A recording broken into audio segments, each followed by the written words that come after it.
everyone. Welcome to Engaged Citizens. I'm your host, Sharrie Ryan, and I am joined here today with Jo Rae Perkins. Hello, Jo Rae. Hello, Sherry. Thank you so much. Yes, so I'm so glad you're with me. And Jo Rae is running for U.S. Senator, and I just have some amazing questions. We want to get to know you, who you are, and so let's get started, okay? Okay, So can you tell me a little bit about yourself, like where you grew up and, if you're married and have kids, etc. all that fun stuff. Well, like Yeah. all of us, I was born at a very young age. um, so No my way. yeah, I know, shocking. My dad was in the Navy, and so he was stationed in Norfolk, Virginia. So I was born in Portsmouth, Virginia, at the Naval Hospital. And when I was 2.5 months old, we went to Japan. Unfortunately, I don't remember anything about Japan. We Darn. came back. Yeah, I was a little bit too young. We came back when I was about 2, and then my parents unfortunately divorced, and my mother married another Navy man, and so he was stationed in California. So we moved out to Vallejo, California, and then he was moved down to Long Beach, Hmm. and so I lived in Long Beach in naval housing. For people that are familiar with it, it was on Signal Hill, is where Okay. the Navy housing complex was. I don't know if it's still there or not. And then from there, we moved to Cypress, which is in Orange County. And in fact, the street that I ended up growing up on, just down the street, Wall Road, dead ends at Disneyland. So Oh, we grew hey. up every night at 9 o'clock at night. Fireworks from Disneyland would go off, and so we'd Oh, get up on the roof or on the fences and watch the fireworks from Disneyland. how That was just special. yeah, yeah. So one of those fun memories of childhood. Grew up spending the summer at the beach. It's not the coast; it's the beach. You can go play in the water. It's warm. Um, and Not like here in so, Oregon. yes, exactly. When our kids were little, we took them to the coast, and they came out with blue lips. So the water's a The little popsicles. different. Yeah. So Oh. I met my husband George when I was 16, going on 17, Hmm. and we moved up here. And he had lived up here. His parents divorced. His mom remarried and ended up here. And then he went back to Southern California, and that's when we met. And Oh, wow. so Okay. he had a job offer to lay carpet, which he learned how to do up here. And so we moved up, married, had 2 children. They're less than 15 months apart. And so our 2 children with their blended families, there's 11 grandchildren. The Oh, awesome. oldest actually lives with us right now. Housing is not cheap. No. And so he moved in with us. He has the basement, and he's a good kid. So Kanan is 21. And then our youngest grandchild, Paisley, is 14 months old and 1 day, and they are half brother and sister. Oh my So goodness. my Oh, so our wow. son has a 14-month-old up to a 21-year-old.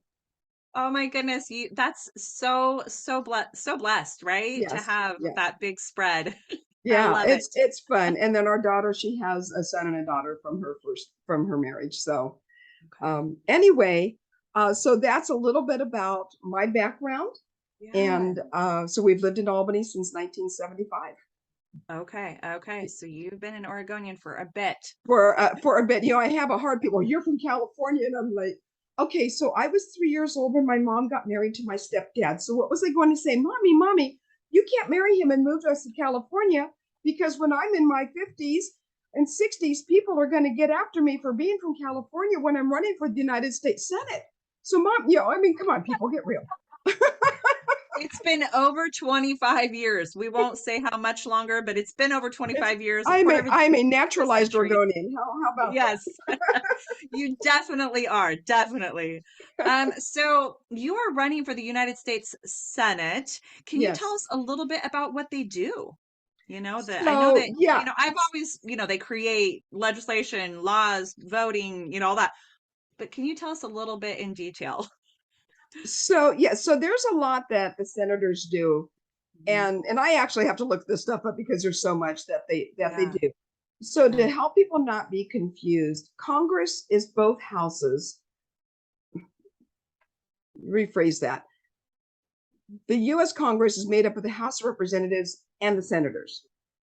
So Yes. that is Congress. And it gets confusing. So when people are going to vote, You will not see congressman on your ballot. You'll see U.S. representative. Okay. Okay. I've been So we're, finding that. Yeah. yes. And so where you guys are at, Chris Mann is running in the first congressional district for U.S. representative. Okay. Okay. To kind of put that out there. So it gets really confusing. But so senator is considered the upper house. Okay. And then the House of Representatives is the lower house. So it's a 6-year term. And they originally it was a compromise between the framers who wanted a strong independent Senate, and they were afraid of tyranny. So every state has 2 senators, and that was to be the equalizer with population, where our representatives are based upon population. And there's only 435 representatives. So that number has been fixed for close to 100 years now, I think. So the senators carry quite a bit of power. The originally was to protect the rights of the individual states. That was original, but then that's when the state legislators appointed the senators, and then that got changed by constitutional amendment to where we're now elected by the citizens, by the voters. Okay. So the Senate, one of the most important duties that a senator may have is the impeachment trials. The representatives bring charges of impeachment to the prosecutors. The senators are the judge, or the jury and the judge.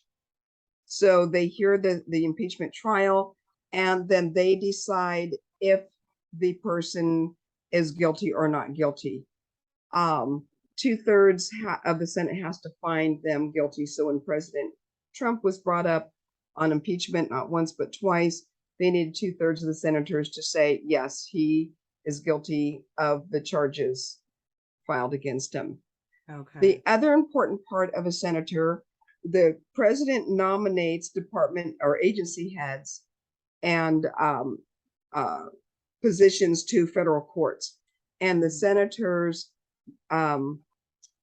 appoint those people, decide if they're going to appoint them or not. So you Supreme Court, we've seen those hearings for the Supreme Court, and the senators 2/3 have to say yes. They also appoint ambassadors and other public people. So it's a very important role, because we know that these positions, especially in the courts, carry a lot of weight, and they can make a difference in the direction of our country, even though at the Supreme Court level they're to legislate or adjudicate according to the Constitution. They don't always. Sometimes they legislate from the bench. The vice president is the ex officio president of the Senate. So when there's a tiebreaker, the vice president will often come in and do the tie-breaking vote. But otherwise, there is a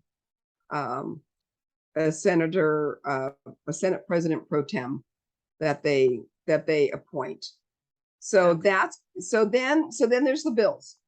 So there's specific bills that they have that are taken up by the Senate, and then there's bills that are taken up by the House of Representatives.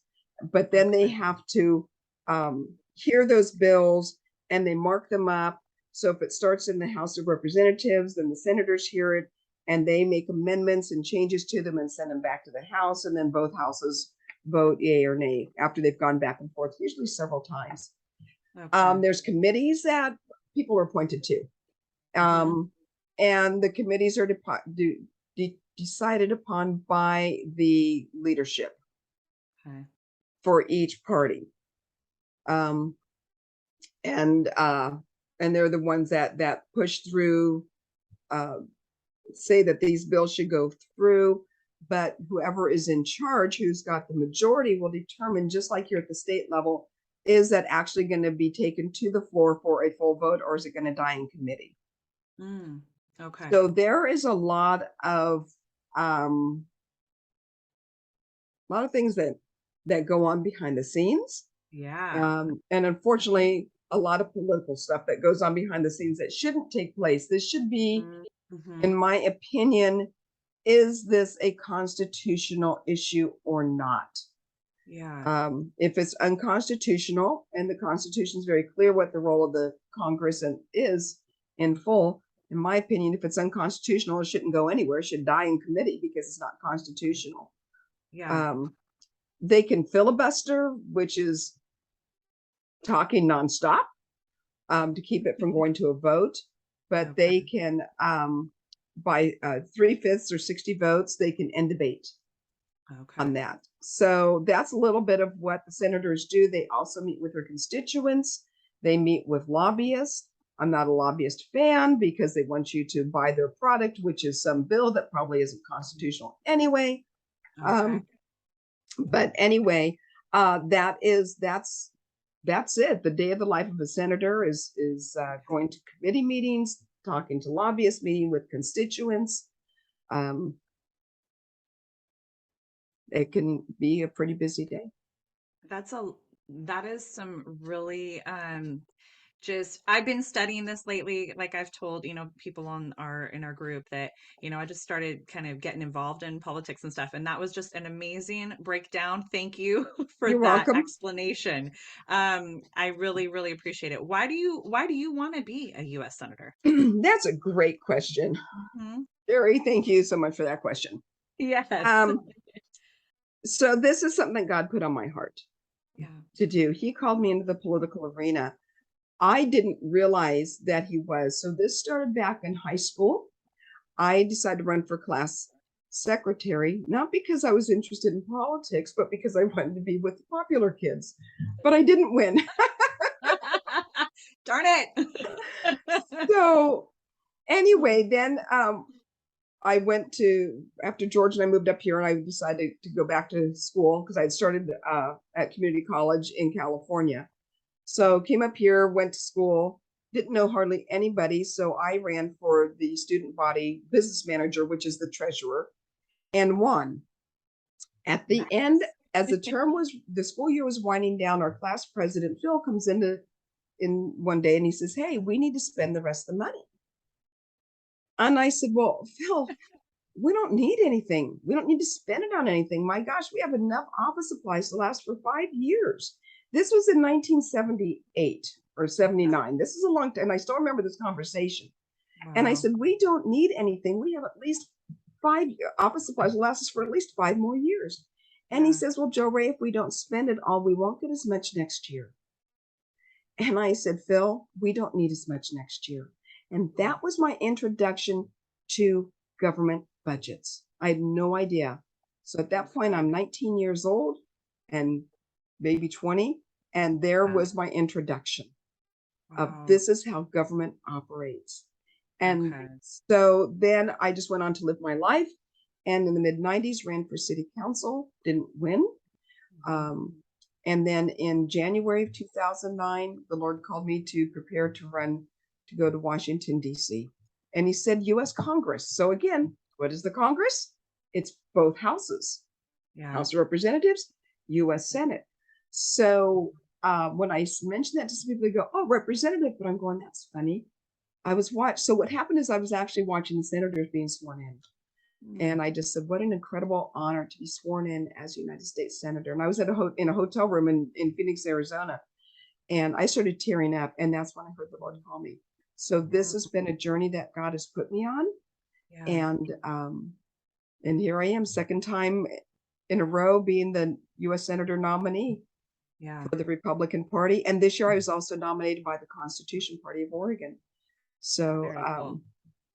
so that's why. And I cannot stop until God says my what I have been called to do has been fulfilled. Yeah. So Yeah. it's such an honor. And to I'm a Main Street American. Mhm. And people go, "Well, I can't do that. I'm not equipped." Well, God equips the called. He doesn't Yeah. always Yeah. call the equipped.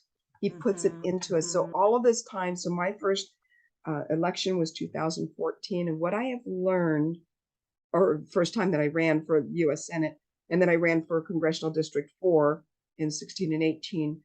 But what I have learned in all these years, in 8 years, I cannot put into words. But I have learned, the one thing that I have learned is compromise is why our country is where we are today, because too many people compromise and vote legislatively against the core values of who they are. And my promise is I will never compromise the core values of who I am. I cannot do that. And that includes standing up for the Constitution. So my promise is my staff and I, we will read every single bill in full. So I will be hiring people that like to read and can comprehend and can read quickly and grasp it and make sure that these bills are clearly constitutional. And if they are not, and we cannot get the unconstitutional provisions removed, I am compelled to vote no. I don't have an option. If I vote yes, I've then violated my oath of office. If I violate my oath of office, I then must resign because then I have compromised my core of who I am. I cannot do that. Yeah. Wow. Man, thank you for sharing that. You're welcome. Yeah. You talked about, going to school and such and, having, I know your husband a business owner, and that means you are too. Yes, My parents yes. are self-employed with their own business for 30 years, and I get that. What qualifications do you possess to be a U.S. Senator? What is, To be a U.S. business-wise? Senator, you have to have been a citizen for at least 9 years and at least 30 years old. Okay. That's it. Wow, that's it. That's it. And you have to live in the state in which you're going to be a senator for. Okay. Oh, okay. Interesting little tidbit, huh? Little tidbit of information there. People can figure that one out for themselves. Yes, Um, yes. so I am 30, at least 30 years old.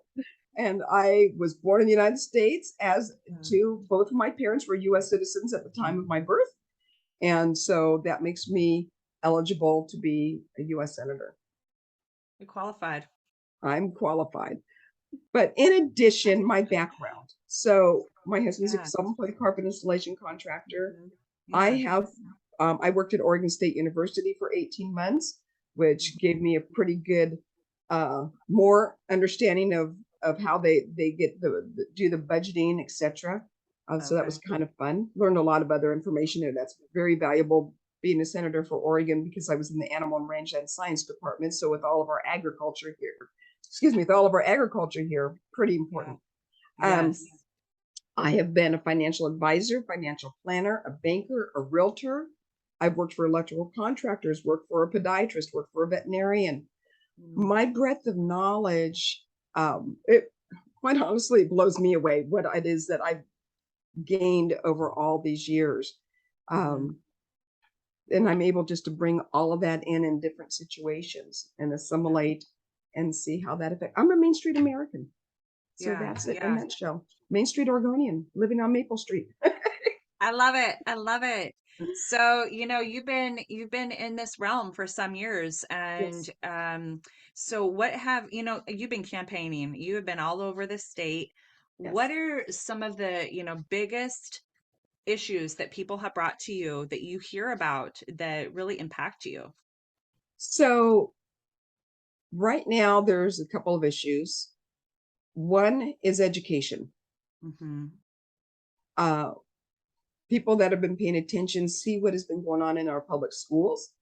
They're leaving the public schools in droves, Yeah. which is a good thing, because what they're teaching our children is not right. I was just at a meeting here in Albany put on by Parents' Rights in Education, which, by the way, they've endorsed me. And at a school board meeting, they said their job, that they are not educators. They are social. They are, I've got this written down. I don't know where I put my note paper.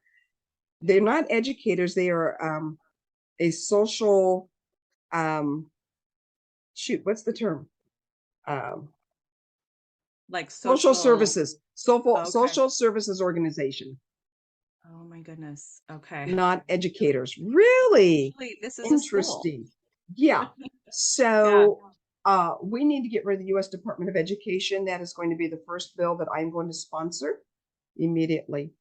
Okay. So it's unconstitutional. So it makes it Mhm. really easy for me to do that. It is run by the NEA, and they're the ones that are directing this immoral things that they are foisting upon our innocent children and taking away their innocence. They have no right to do that. Their job as educators is to teach them proper math, how to write. They don't even teach the kids cursive anymore. Mhm. Um, how to, proper word language structure, writing structure, Yeah. how to analyze and critically think. They don't teach them how to think anymore. They teach them what to think. Yeah. And so a lot of people are pulling their kids out. In fact, Yeah. our son and daughter-in-law just pulled their son out of public school in Corvallis, and they're homeschooling him now. He's in the third grade. Wow. He was they Yeah. were teaching.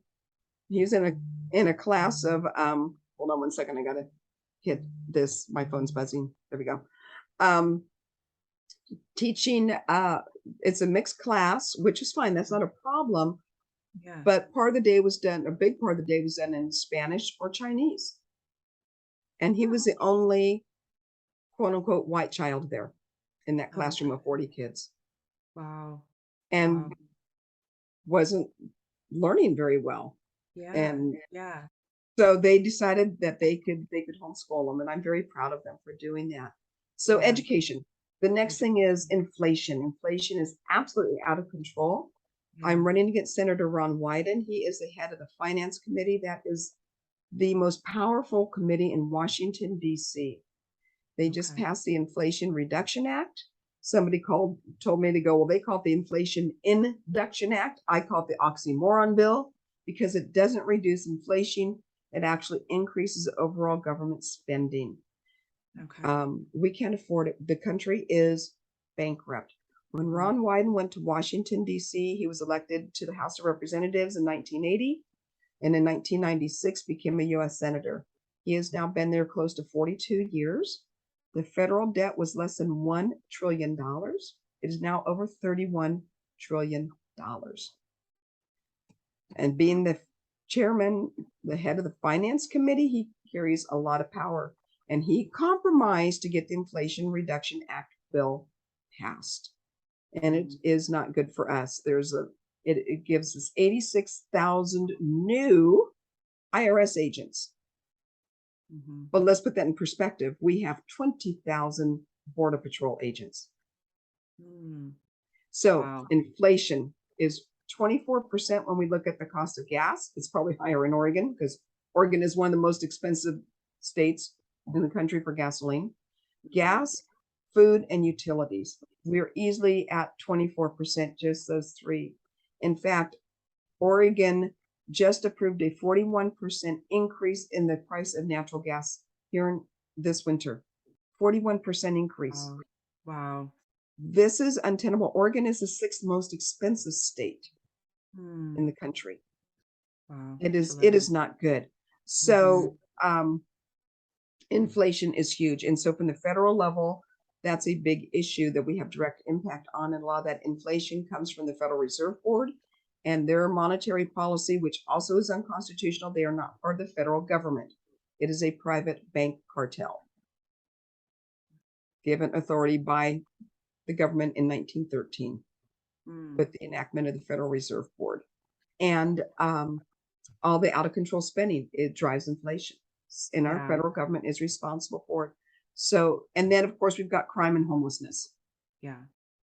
And those are more local issues, but the crime and the homelessness with the open borders and the drugs that are coming in, the fentanyl that is coming in, narco slavery, they're bringing in illegal, people that don't have the legal right to be in the United States, and they're putting them out on the illegal marijuana farms in Southern Oregon. In fact, there was a bust uh, probably about 6 weeks ago, maybe 2 months by now, in Junction City. That's not Mm. Southern Oregon. That's just north of Eugene. So Yeah. it's moving up the valley. We have So this actually impacts all of recently us. had one too in our Did county. you? A Okay, very big I one. missed that one. Yeah. So it's come up all the way. Yeah. Yeah. Wow, those are some really important things. You hit the, the nail on the head of, having a tap on what people are talking about, what they're concerned about. And I just want to say thank you so much for all the work that you do. And, that you are looking to do if voted in as a U.S. Senator. Really appreciate it. And I so appreciate your time. Thank you for all that. I just learned a whole bunch. I just got a total little like class here. Thank you so much, Jo You are Rae. so welcome. And you take care and be well and Thank good you. luck. Thank Okay. you. All right. Thank Prayers you. appreciated. Yes, thank you. And I'm going to post your website where people can follow you, Awesome. get more info, and support you and vote. Sounds good. Have a great day. Thanks, you too. Bye, Jo Rae. Bye.